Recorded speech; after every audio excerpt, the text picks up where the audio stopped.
العالمين الرحمن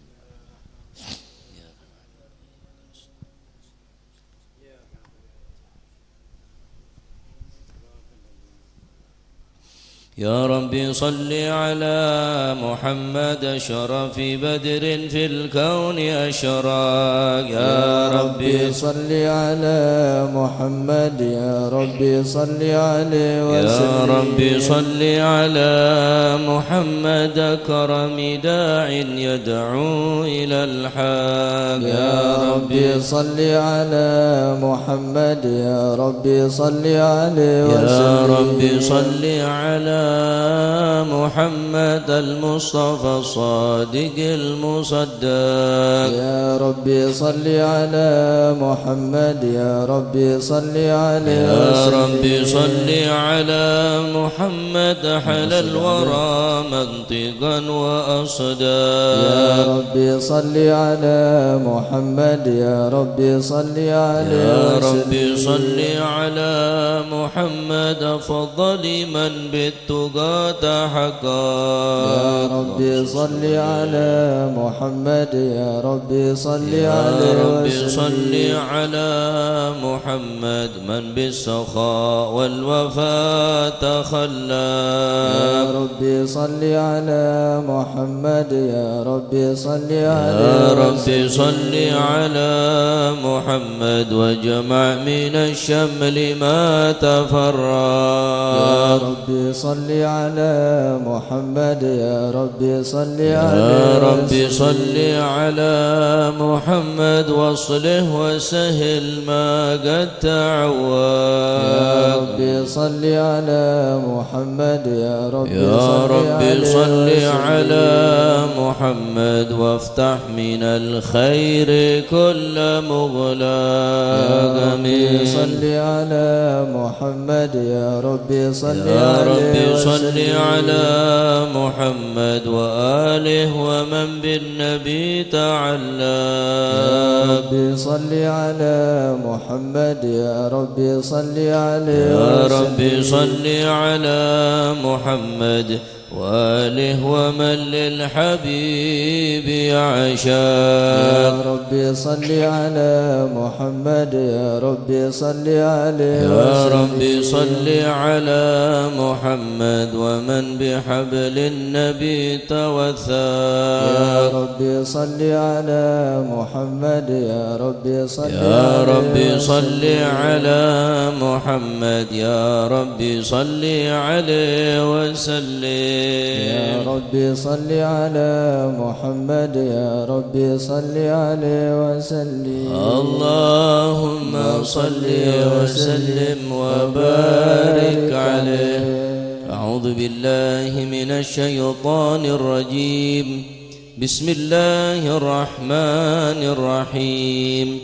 إنا فتحنا لك فتحا مبينا ليغفر لك الله ما تقدم من ذنبك وما تأخر ويتم نعمته عليك ويهديك صراطا مستقيما صلى الله عليه وينصرك الله نصرا عزيزا. لقد جاءكم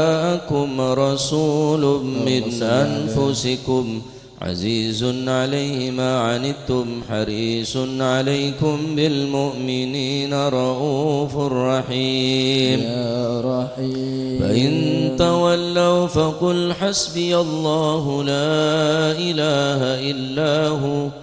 عليه توكلت وهو رب العرش العظيم. إن الله وملائكته يصلون على النبي يا أيها الذين آمنوا صلوا عليه وسلموا تسليما. اللهم صل وسلم وبارك عليه. السلام عليك زين الأنبياء.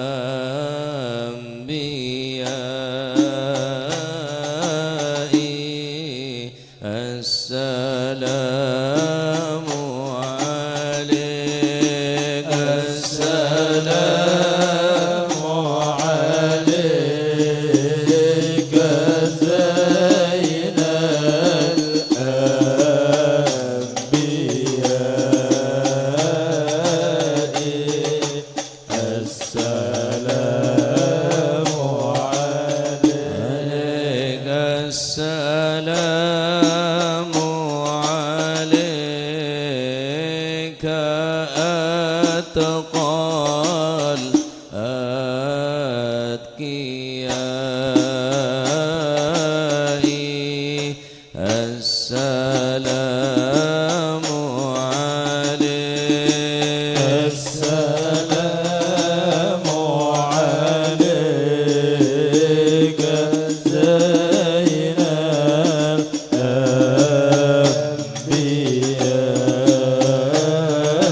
مصطفى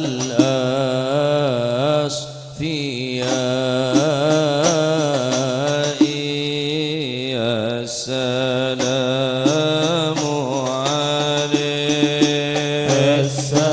السلام عليك زين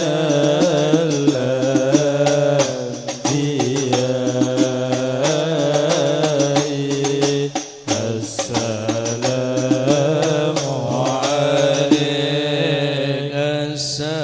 السلام عليك أزكى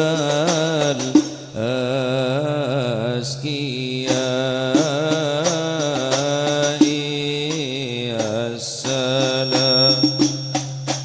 عليك السلام عليك زين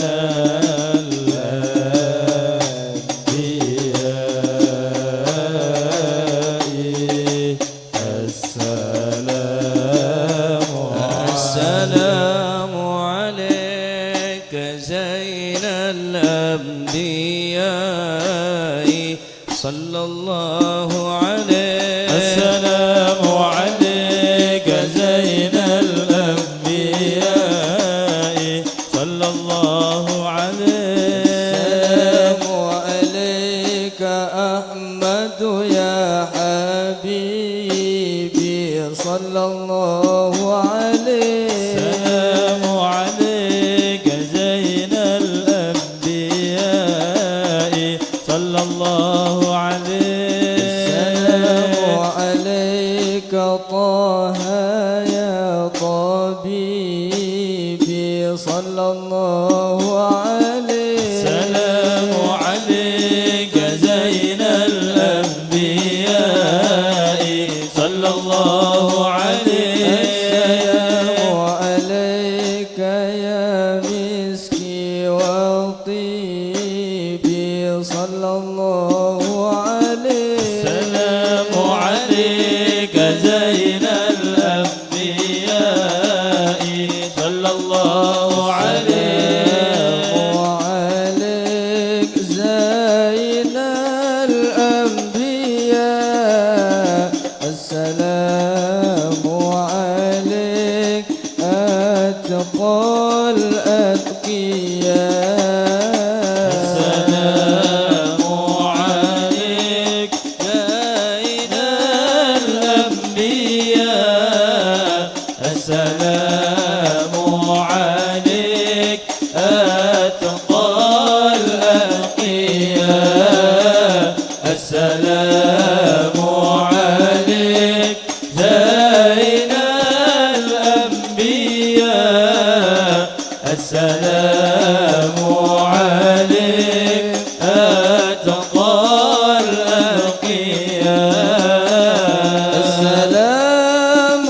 عليك يا خير الأنام السلام عليك يا بدر التمام السلام عليك يا خير الأنام السلام عليك يا بدر التمام السلام عليك يا نور الظلام السلام عليك السلام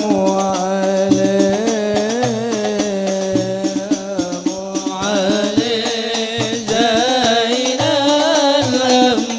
الأنبياء السلام عليك أتقى الأنبياء السلام عليك زين الأنبياء السلام عليك أتقى الأنبياء السلام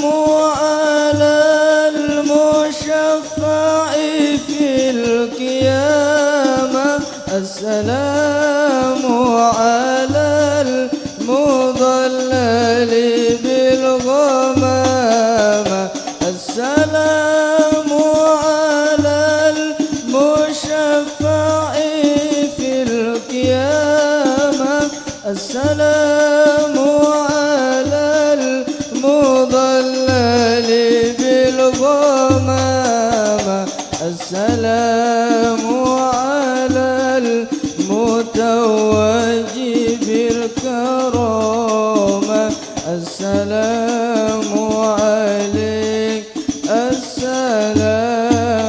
عليك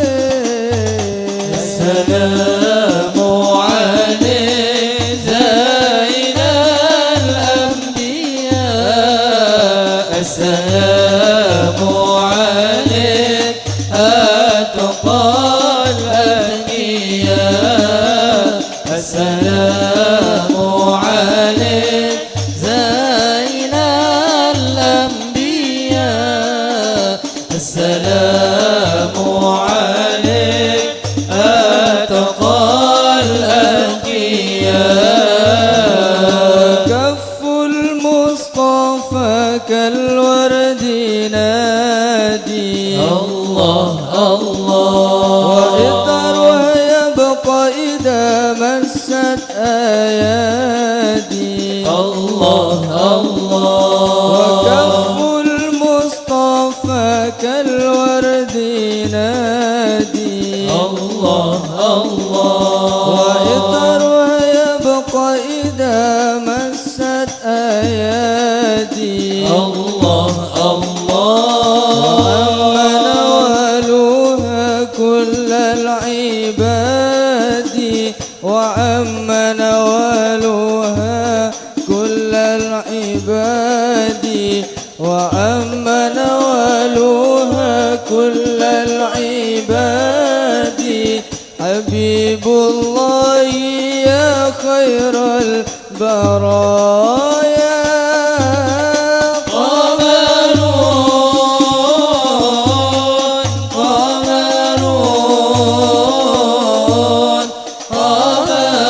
سيدنا النبي قمر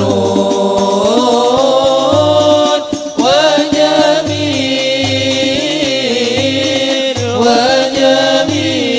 وجميل وجميل سيدنا النبي وجميل اللهم صل وسلم وبارك عليه اللهم صل وسلم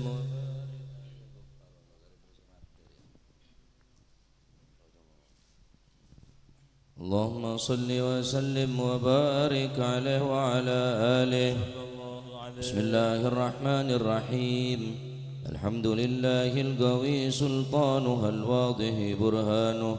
المبسوط في الوجود كرمه أي حسن صلى الله عليه تعالى مجده وعظم شانه خلق الخلق لحكمة وطوى عليها علمه وبسط لهم من فائض المنة ما جرت به في أقداره القسمة صلى الله عليه ورسل إليهم أشرف خلقه وأجل عبيده رحمة تعلقت إرادة الأزلية بخلق هذا العبد المحبوب فانتشرت آثار شرفه في عوالم الشهادة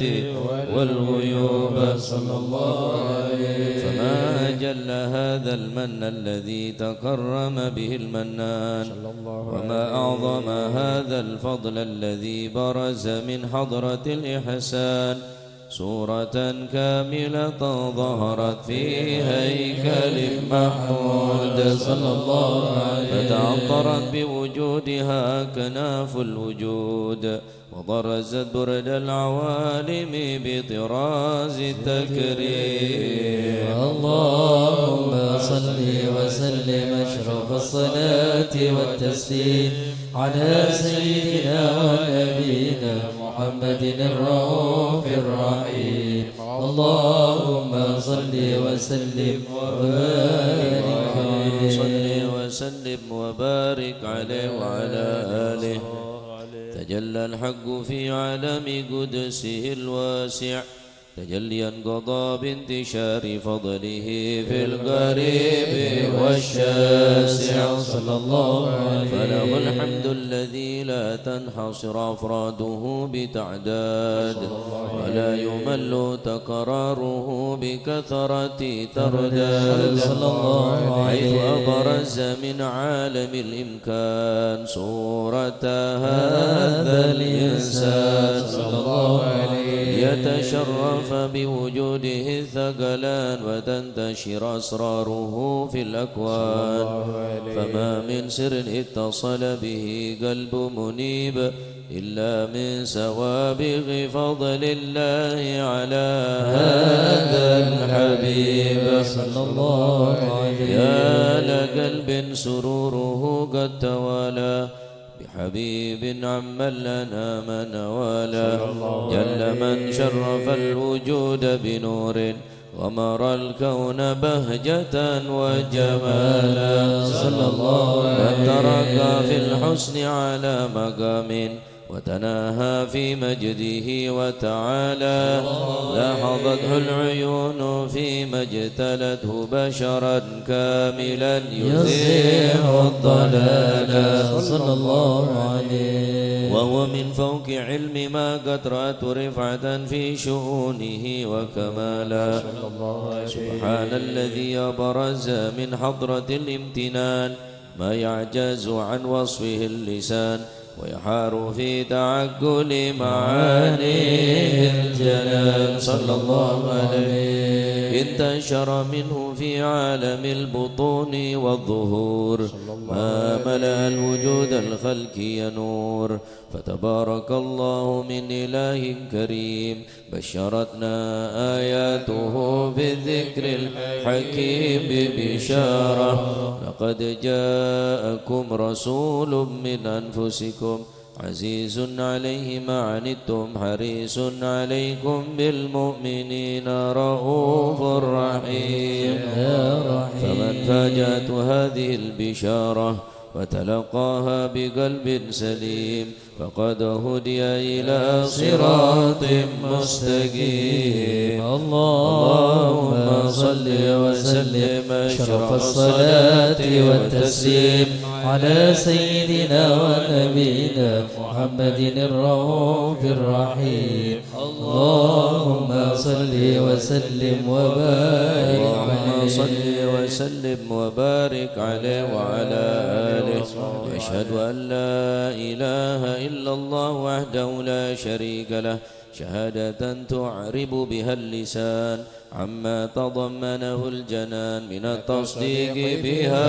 والإذعان صلى الله عليه تثبت بها في الصدور من الإيمان قواعده وتلوه على اليقين من سر ذلك الإذعان والتصديق شواهده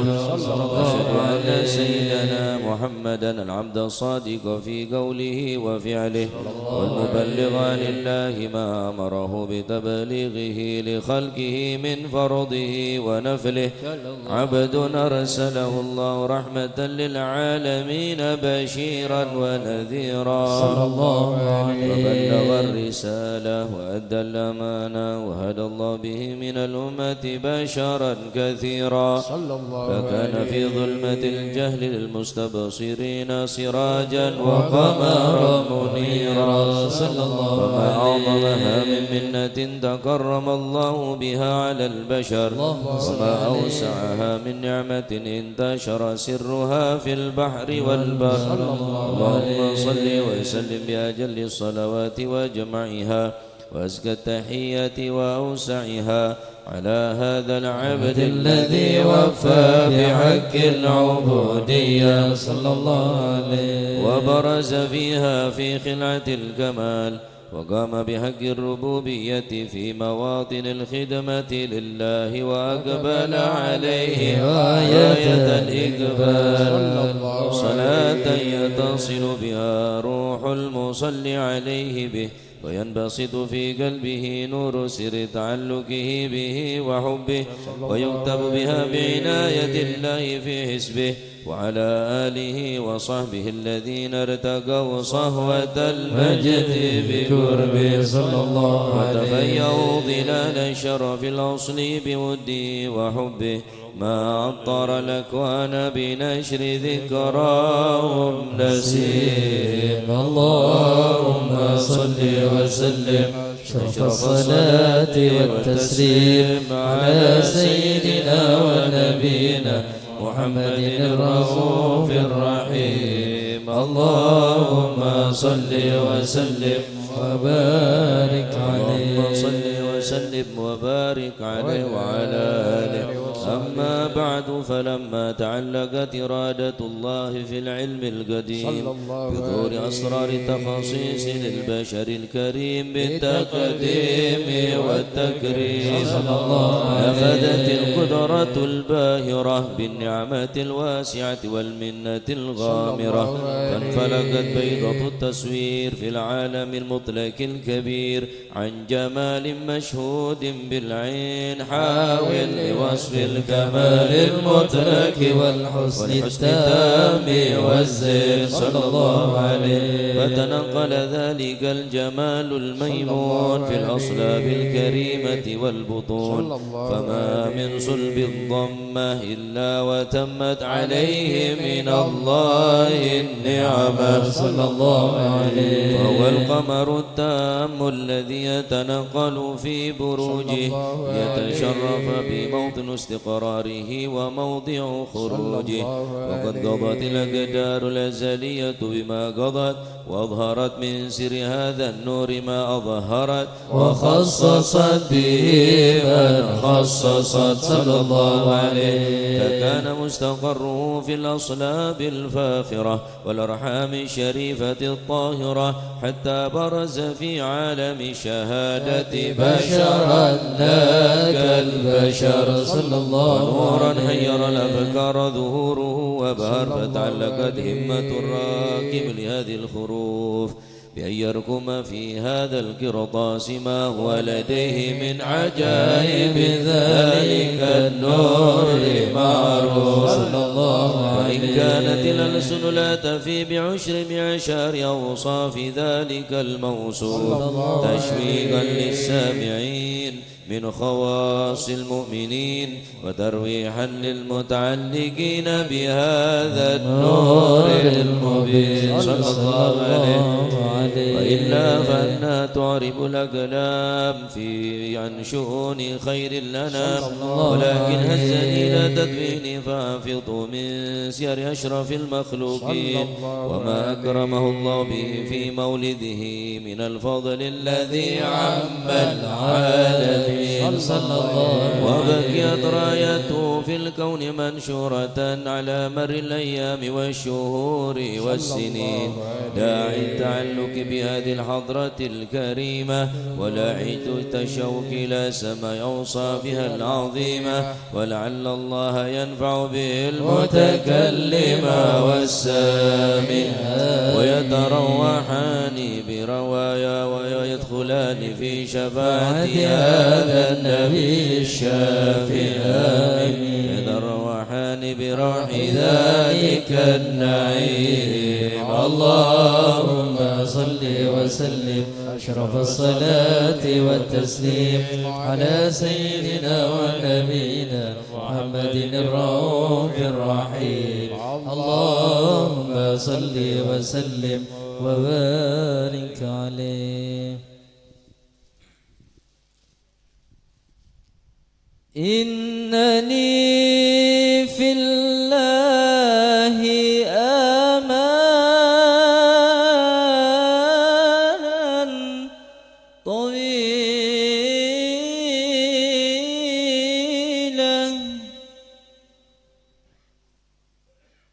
وظنونا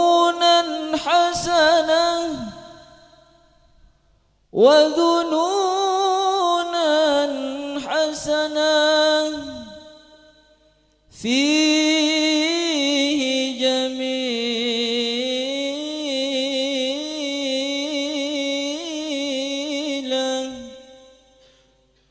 ليس في نيل ما أرجو وسيلة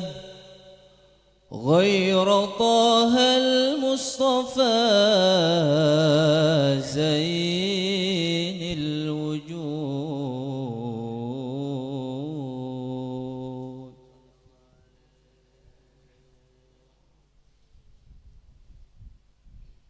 طلع البدر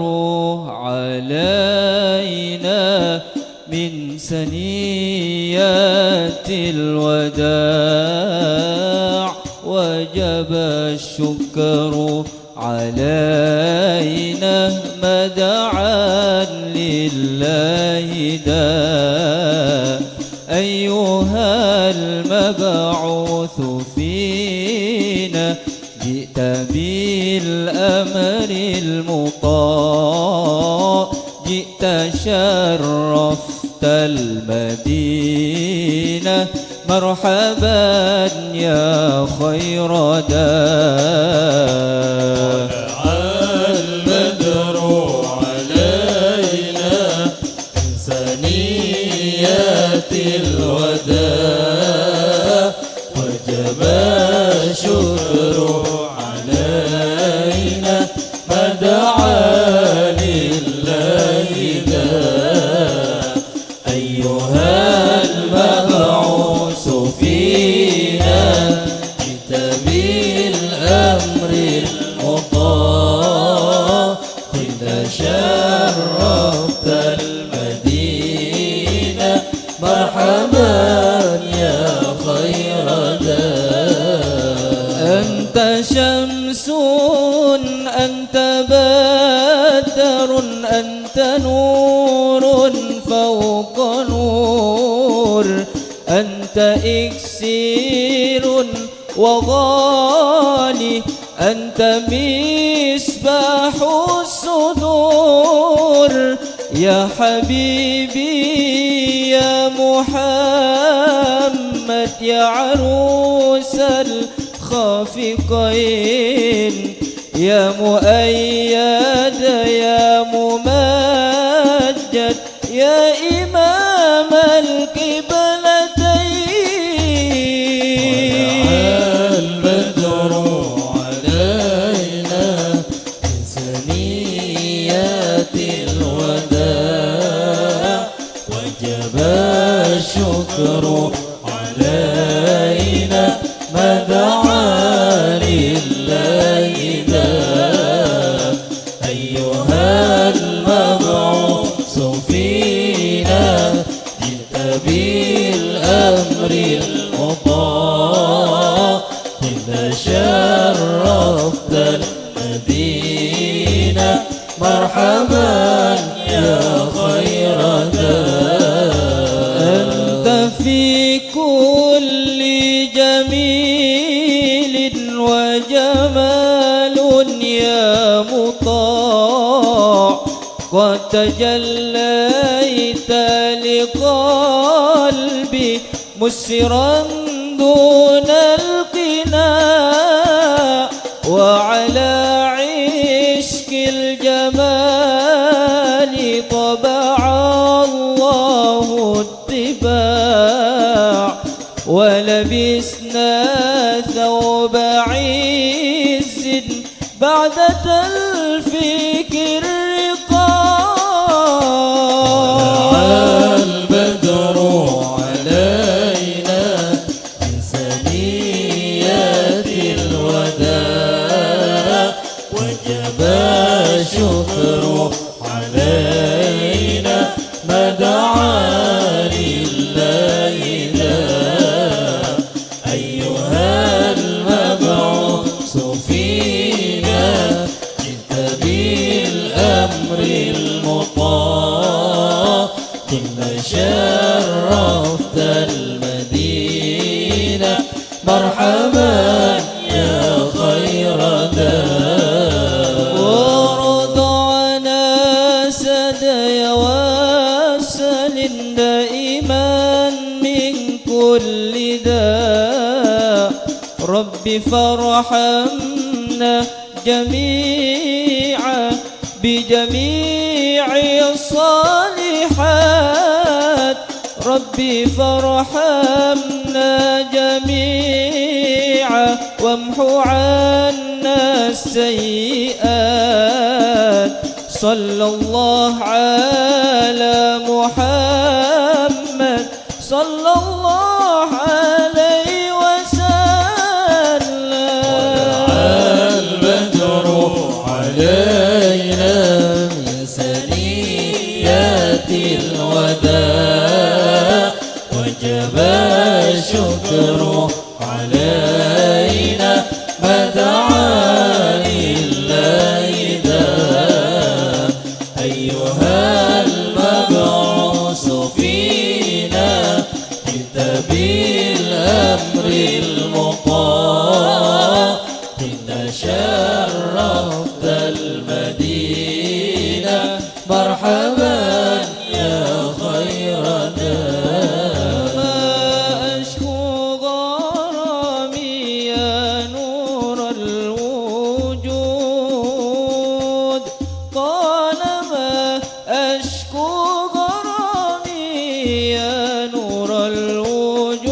الوجود وأنادي يا تهامي يا معدن الجود وأنادي يا تهامي يا معدن الجود طالما أشكو غرامي يا نور الوجود طالما أشكو غرامي يا نور الوجود وأنادي يا تهامي يا معدن الجود وأنادي يا تهامي يا معدن الجود منيتي أقصى مرامي أحظى بالشهود منيتي أقصى مرامي أحظى بالشهود وأرى باب السلام وأرى باب السلام يا زكي الجدود وأرى باب السلام يا زكي الجدود طالما أشكو غرامي يا نور الوجود طالما أشكو غرامي يا نور الوجود وأنادي يا تهامي يا معدن الجود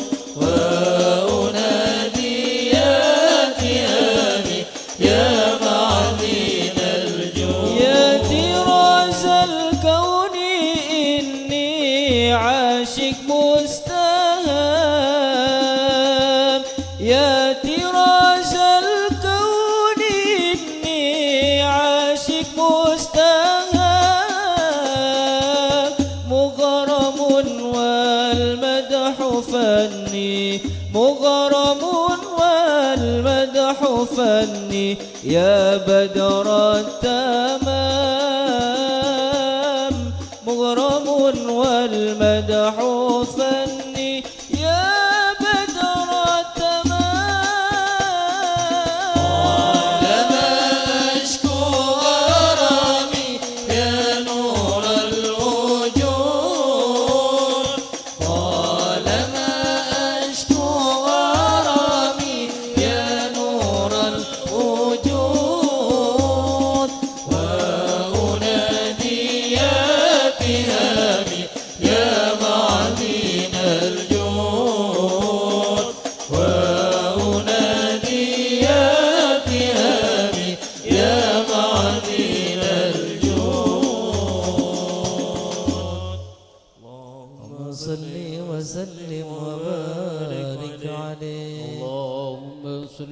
وسلم وبارك عليه وعلى آله وقد آن للقلم يحوض ما حركته فيه الأنامل مما استفاده الفهم من صفات هذا العبد المحبوب الكامل وشمائل التي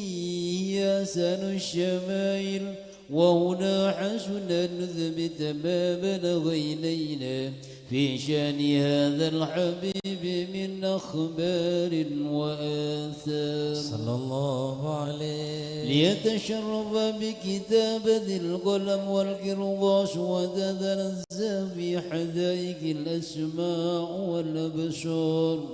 وقد بلغنا في الأحاديث المشهورة أن أول شيء خلق الله والنور المودع في هذه السورة صلى الله عليه فنور هذا الحبيب أول مخلوق برز في العالم ومنه تفرع الوجود خلقا بعد خلق فيما حدث وما تقدم صلى الله عليه وقد أخرج عبد الرزاق بسنده عن جابر بن عبد الله الأنصاري رضي الله عنه ما قال قلت يا رسول الله بأبي وأمي أخبرني عن أول شيء خلقه الله قبل الأشياء قال يا جابر إن الله خلق قبل الأشياء نور نبيك محمد صلى الله عليه وسلم بالنور صلى الله عليه وقد ورد من حديث أبي هريرة رضي الله عنه أنه قال قال رسول الله صلى الله عليه وسلم كنت أول النبيين في الخلق وآخرهم في البعث صلى الله عليه وقد تعددت الرواية بأنه أول الخلق وجودا وأشرفهم مولودا ولما كانت السعادة الأبدية لها ملاحظة خفية اختصت من شاءت من البرية بكمال الخصوصية صلى الله عليه فاستوضع هذا النور المبين أصلاب وبطون من شرفته من العالمين فتنقل هذا النور من صلب آدم ونوح وإبراهيم عليه السلام حتى أوصلته يد العلم القديم إلى من خصصته بالتكريم أبيه الكريم عبد الله بن عبد المطلب ذي القدر العظيم وأمي التي هي في المخاوف آمنة السيدة الكريمة آمنة فتلقاه صلب عبد الله فألقاه إلى بطنها صلى الله عليه وضمت وشاوى بمعونة الله محافظة على حق هذه الذرة وصولها صلى الله عليه فحمله برعاية الله كما ورد عنها حملا خفيفا لا تجد له ثقلا صلى الله عليه ولا تشكو من ولم ولا عيننا حتى مر الشهر بعد الشهر من حمله وقرب وقت بروزه إلى عالم الشهادة لتنبسط على هذا العالم فيوضات فضله وتنتشر فيه آثار مجده الصميم اللهم صل وسلم أشرف الصلاة والتسليم على سيدنا ونبينا محمد الرؤوف الرحيم اللهم صل وسلم وبارك عليه اللهم صل وسلم وبارك عليه ومنذ علقت به هذه الدرة المكنونة والجوهرة المسونة والكون كله يصبي ويمسي في سرور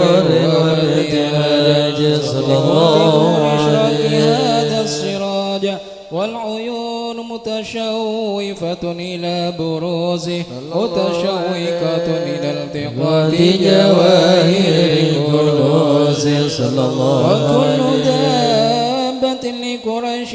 نطقت بفصيح العبارة ملة بكمال البشارة وما من حامل حملت في ذلك العام إلا أتت في حملها بغلام من بركة وسعادة هذا الإمام صلى الله عليه وسلم ولم تزعد السماوات متضمخة بذر الفرح بملاقاة أشرف البريات وبروزه من علف الخفا إلى عالم الدهور بعد تنكله في البطون والظهور فأظهر الله في الوجود بهجة التكريم وبسط في العالم الكبير مائدة التشريف والتعظيم ببروز هذا البشر الكريم اللهم صل وسلم أشرف الصلاة والتسليم على سيدنا ونبينا محمد الرؤوف الرحيم اللهم صل وسلم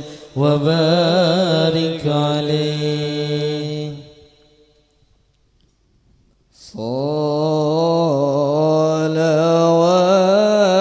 صلوات الله تغشى أشرف الرسل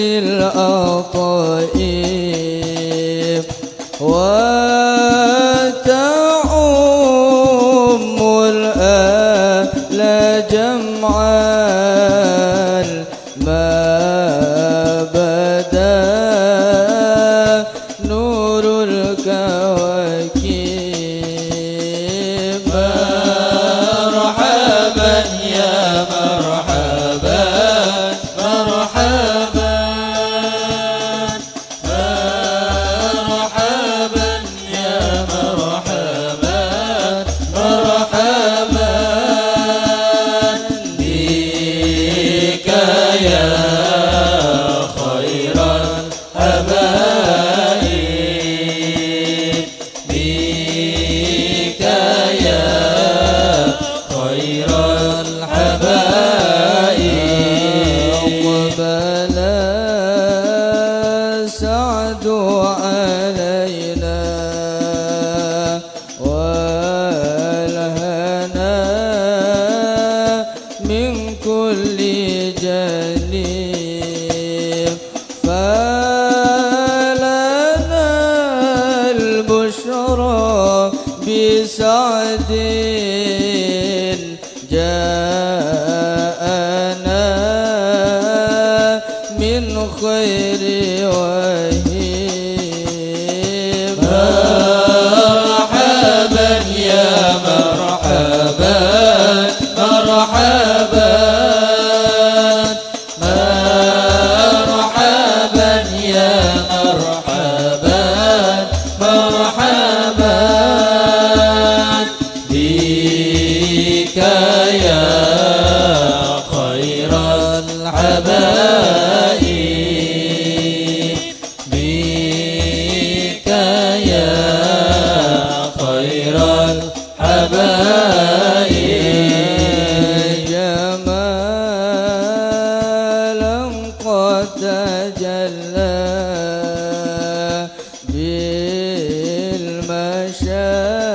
بالمشارق والمغرب مرحبا أهلا وسهلا بك يا خير الحبايب مرحبا يا مرحبا مرحبا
الدواء يا رسول الله من قصي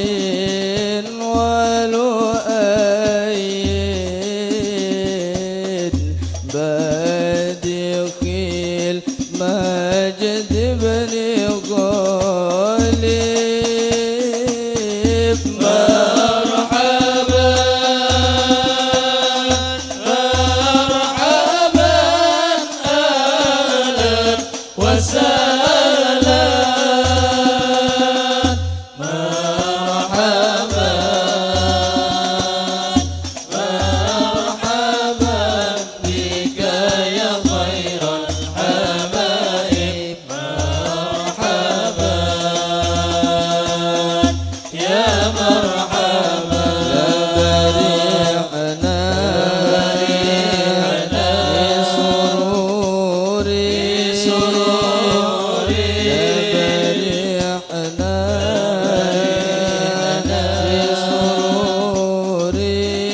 لسروري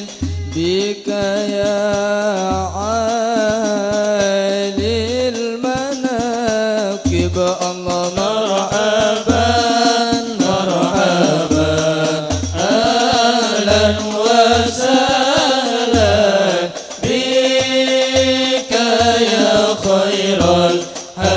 الحبائب مرحبا مرحبا أهلا وسهلا بك يا خير الحبائب لكم يا وجودي فلكم يا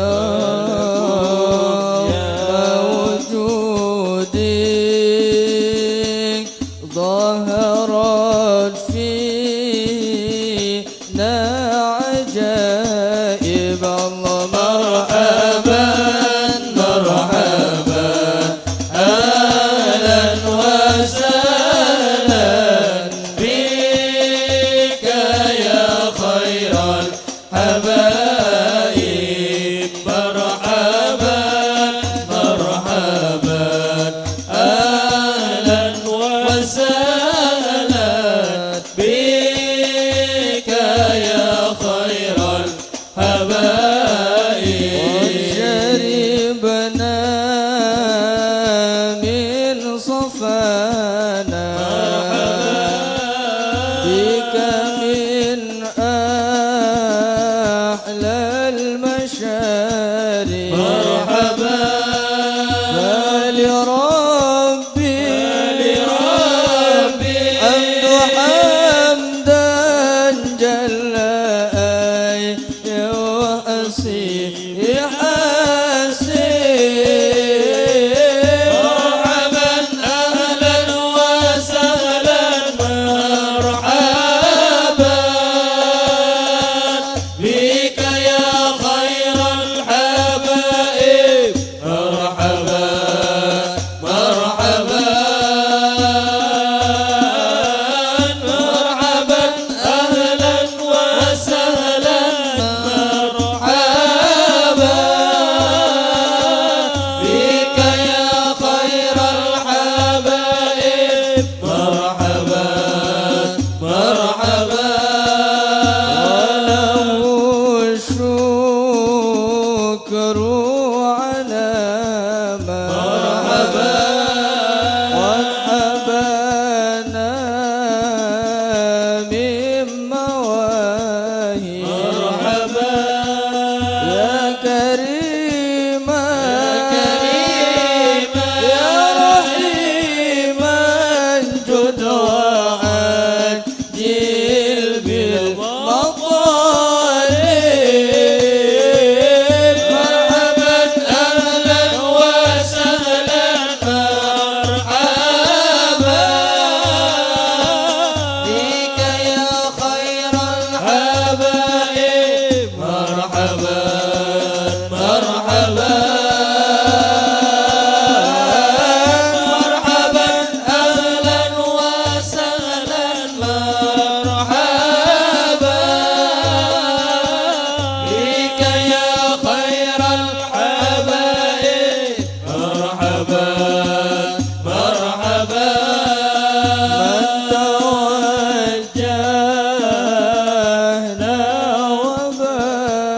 مرحبا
وسلم وبارك عليه وعلى آله فحين قرب عن وضع هذا الحبيب علنت السماوات والأرض وما فيهن بالترحيب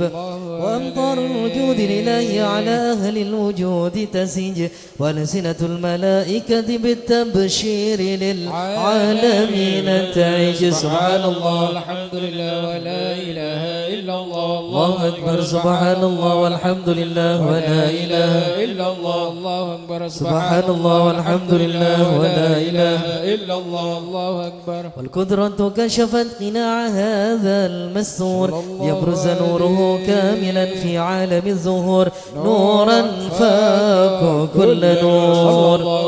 وأوفد الحق حكمه على من أتم الله عليه النعمة من خواص الأمة يحضر عند وضعه أمة تأنيسا لجنابها المسعود ومشاركة لها في هذا السماط الممدود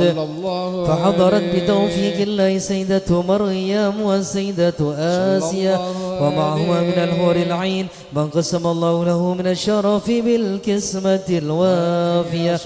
فأتى الوقت الذي رتب الله على حضوره وجود هذا المولود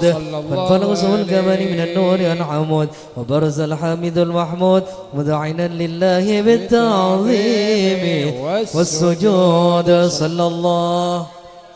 محمد صلى الله عليه وسلم صلى الله على محمد صلى الله عليه وسلم. اللهم صل على محمد. حضرك رسول الله. أشرق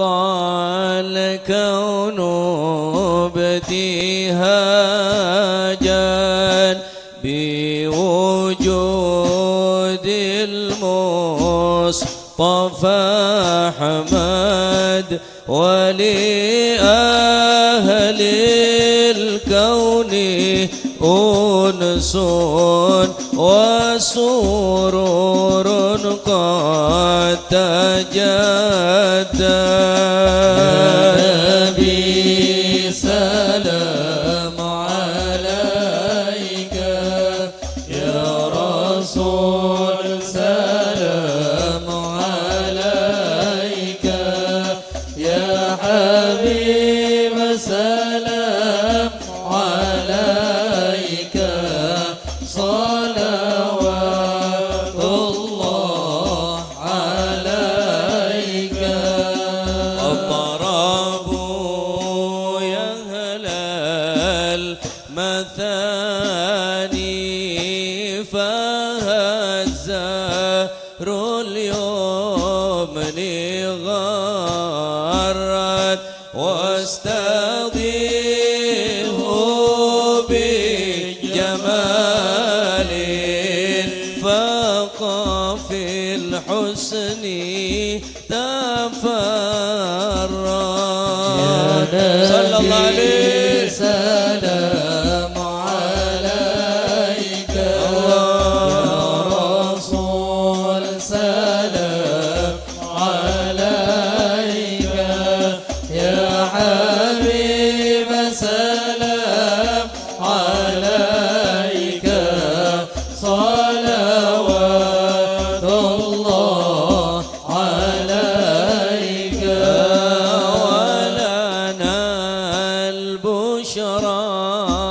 بسعد مستمر ليس ينفد حيث أوتينا عطاء جمع الفخر المؤبد.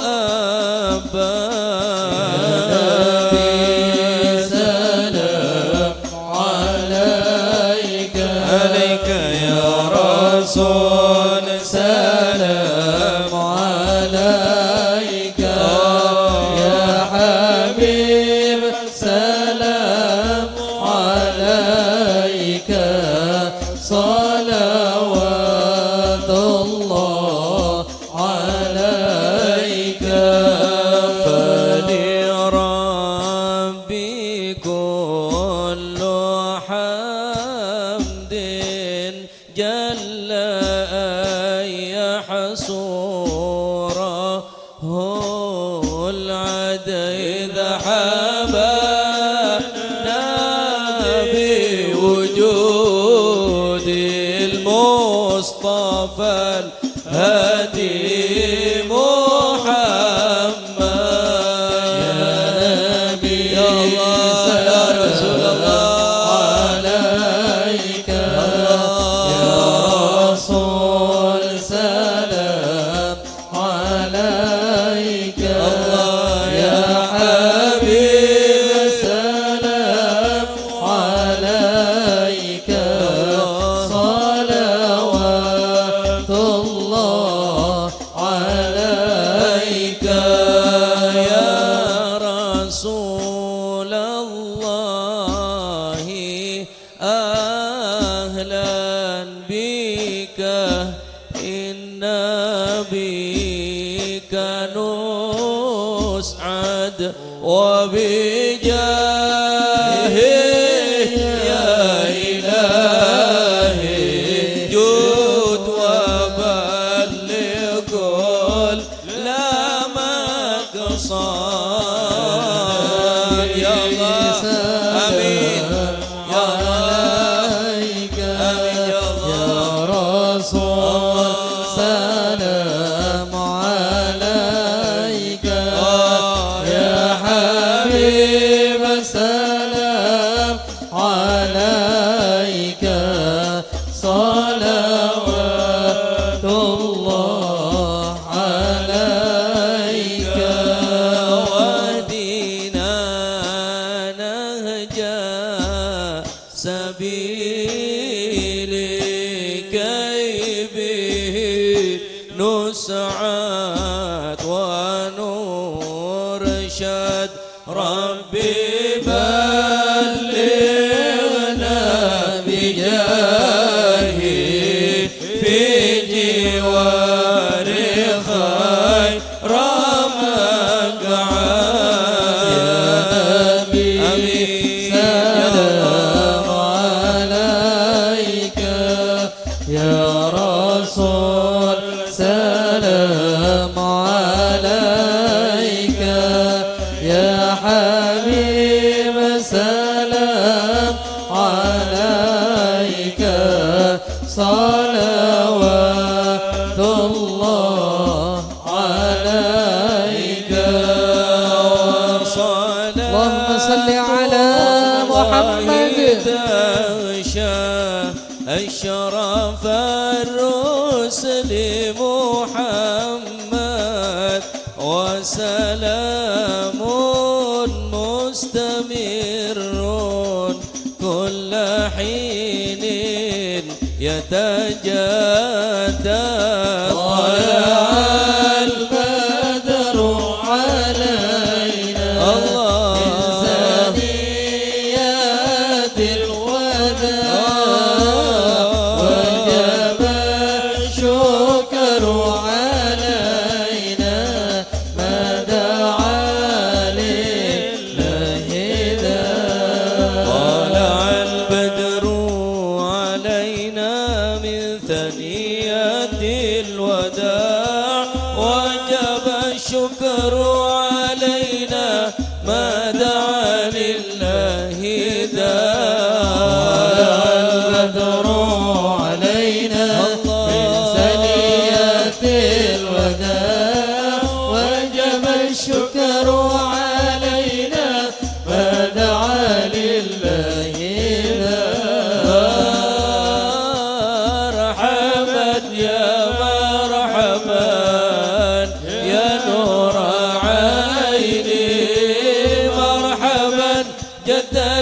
الحسين مرحبا مرحبا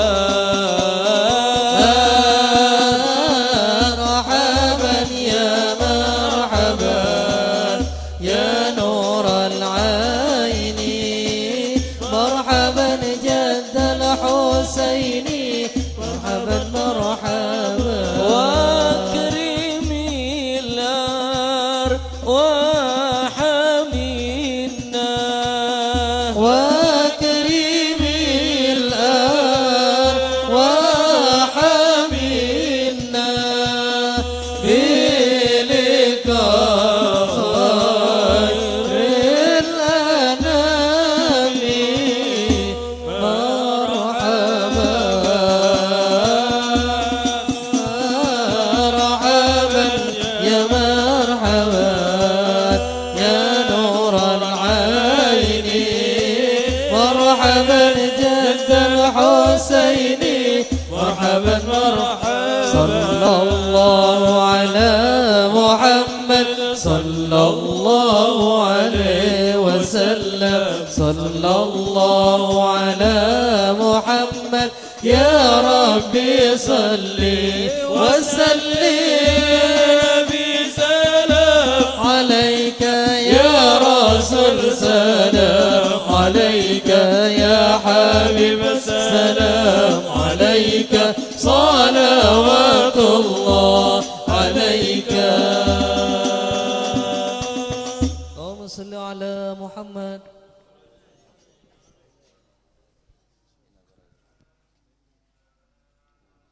اللهم صل وسلم وبارك عليه وعلى آله وحين برز صلى الله عليه وسلم من بطن أمه برج رافعا ضربه إلى السماء مؤمنا بذلك الرفع إلى أنه شرفا على مجده والسماء وكان وقت مولد سيد الكونين من الشهور شهر ربيع الأول ومن الأيام يوم الاثنين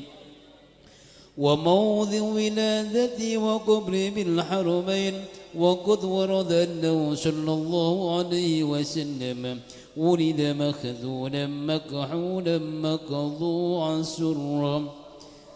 تولد ذلك لشرف عند الله أيدي الكثرى ومع بروجه إلى هذا العالم ظهر من العجائب ما يدل على أنه أشرف المخلوقين وأفضل الحبائب صلى الله عليه فقد ورد عن عبد الرحمن بن عوف عن أم الشفاء رضي الله عنهما قالت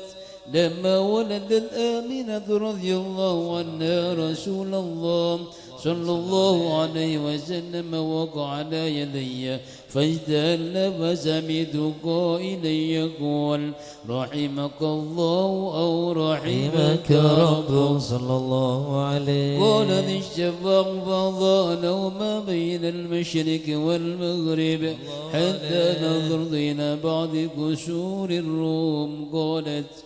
ثم البست وأذجت ولم أنشب أن غسيتني ظلمة ورعب وقشريرة عن يميني شجمت قائلا يقول أين ذهبت بي قال إلى المغرب صلى الله عليه واشفر ذلك عني ثم عوذني الرعب والظلمة والقشريرة عن يساري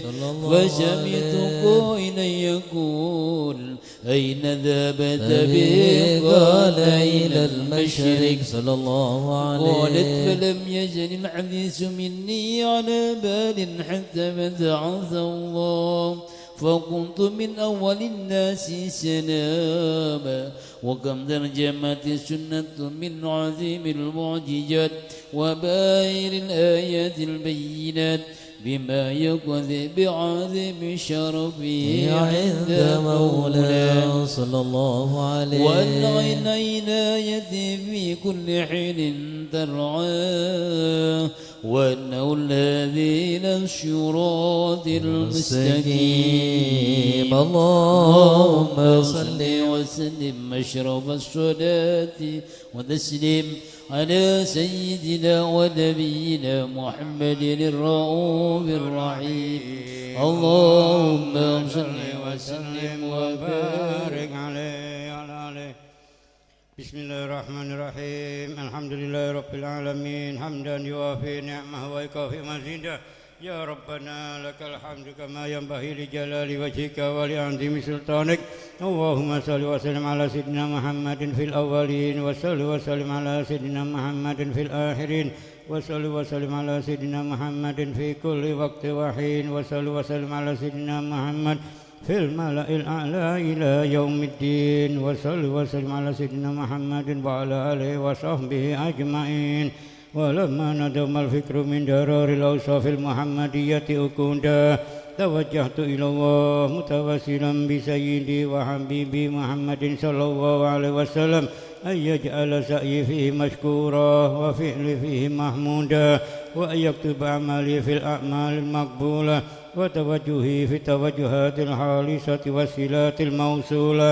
اللهم يا من إليه تتوجه الأعمال فتعود ضافرة وعلى باب عزته تحت الرحال فتعشاها منه الفيوضات الهامرة. نتوجه إليك بأشرف الوسائل لديك سيد المرسلين عبدك الصادق الأمين سيدنا محمد الذي أمت رسالته العالمين أن تصلي وتسلم على تلك الذات الكاملة مستودع أمانتك وحفيظ سرك وحامل راية دعوتك شاملة الآب الأكبر المحبوب لك والمحصص بشرف الأفخر في كل موطن من مواطن القرب ومدهر قاسم إمدادك في عبادك وساكي كؤوس إرشادك لأهل ودادك سيد الكونين وأشرف الثقلين العبد المحبوب الخالص المحسوس منك بأجل الخصائص. اللهم صل وسلم عليه وعلى آله وأصحابه وأهل حضرة اقترابه من أحبابه. اللهم إنا نقدم إليك جاه هذا النبي الكريم وتوسل إليك بشرف مقامه العظيم أن تلاحظنا في حركاتنا وسكناتنا بعين عنايتك وأن تحفظنا في جميع أدوارنا وتقلباتنا بجميل رعايتك وحسين وقايتك وأن تبلغنا من شرف القرب إليك وإلى هذا الحبيب غاية آمالنا وتتقبل منا ما تحركنا فيه من نياتنا وأعمالنا وتجعلنا في حضرة هذا الحبيب من الحاضرين وفي طرائق اتباعه من السالكين ولحقك وحقه من المؤدين ولأهدك من الحافظين. اللهم إن لنا أطمعا في رحمتك الخاصة فلا تهرمنا وجنونا جميلة يا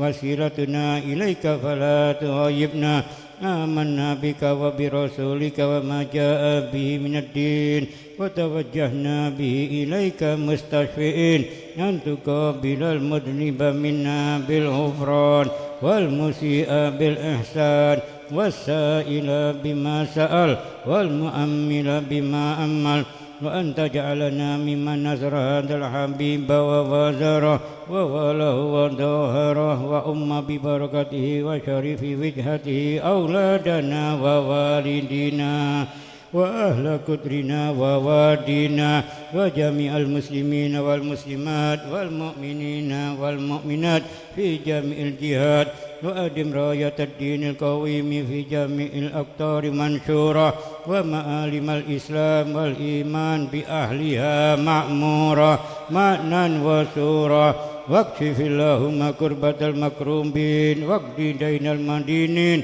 واغفر للمذنبين وتقبل توبة التائبين وانشر رحمتك على عبادك المؤمنين أجمعين واكف شر المعتدين والظالمين وابسط العدل بولاة الحق في جميع النواحي والأقطار وأيدهم بتأييد من عندك ونصر على المعاندين من المنافقين والكفار واجعلنا يا رب في الحسن الحسين من جميع البلايا واجعلنا يا رب في الحسن الحسين من جميع البلايا وفي الحرز المكين من الذنوب والخطايا وأدمنا في العمل بطاعتك والصدق في خدمتك قائمين وإذا توفيتنا فتوفنا مسلمين مؤمنين واختم لنا منك بخير أجمعين وصل وسلم على هذا الحبيب المحبوب للأجسام والأرواح والقلوب وعلى آله وصحبه ومن إليه منسوب وآخر دعوانا أن الحمد لله رب العالمين سبحانك ربك رب العزة عما يصفون وسلام على المرسلين والحمد لله رب العالمين.